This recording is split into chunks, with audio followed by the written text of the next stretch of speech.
Franklin's Bad Day, written by Paulette Bourgeois, illustrated by Brenda Clark.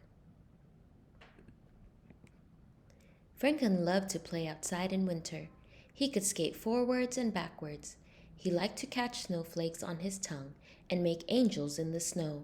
But today was different. Franklin was having a very bad day. It started in the morning. Franklin was grumpy when he woke up. "That's a grouchy face," teased his father. "Yes, it is," said Franklin. He crossed his arms and frowned. "Would you like a nice breakfast?" asked his mother.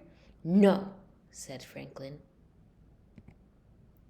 His mother made breakfast anyway.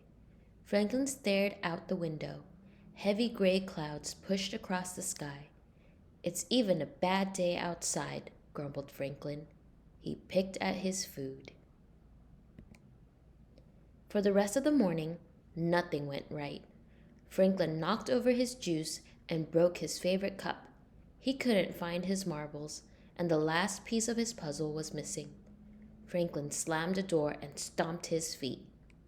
"You seem awfully cranky," said his mother. "I am not," shouted Franklin. Just then, Bear knocked on the door. Franklin peeked out. "Do you want to make a snowman or ride on my sled?" asked Bear. Franklin sighed. "I don't want to do anything." "Please," Bear said.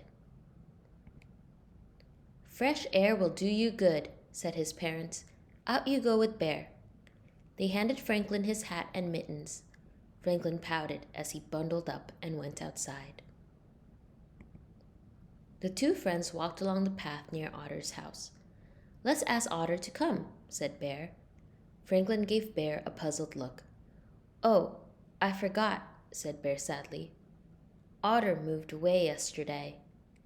They didn't talk all the way to the hill. Franklin kneeled at the front of the sled and Bear sat behind him. Bear gave a push. "Let's go!" he shouted. And then it stopped. They had landed on a bare patch. "Oh no," wailed Franklin. "What a terrible day." The hill was no fun, so Beaver suggested they go to the pond. When they arrived, the pond was roped off. "No skating today," warned Mr. Mole. "The ice is thin." Franklin lost his temper. "This is my worstest day ever." "There's no such words as worstest," said Beaver. "There is for me," said Franklin. "I'm leaving." Franklin stormed home. He threw his skates and his slushy, mushy mittens on the floor. "Please pick up your things," said his mother. "No!" he yelled. Franklin was sent to his room. Franklin was so furious that he kicked his castle. His father came running when he heard the crash. "What's going on here?" Franklin lay on the floor and cried. "Don't worry," said his father. "You can build the castle again." "But I made that castle with Otter, and she's not here anymore," sobbed Franklin.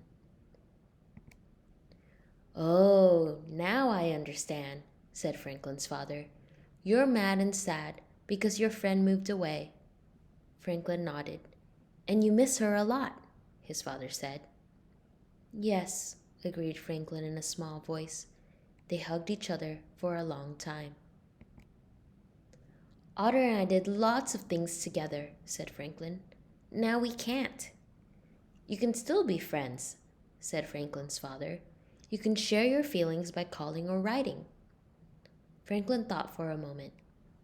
"Do we have a big envelope and some stamps?" he asked. Franklin spent the rest of the day making a scrapbook for Otter. He filled it with pictures and drawings of the two friends together. Near the back, Franklin put a dozen envelopes. He printed his address on each one. On the last page, he wrote, "Please write to me. Then we can stay friends forever." As he walked to the mailbox, Franklin felt better. Snow was falling, and it was getting cold enough for the pond to freeze. Franklin had a feeling that tomorrow would be a good day.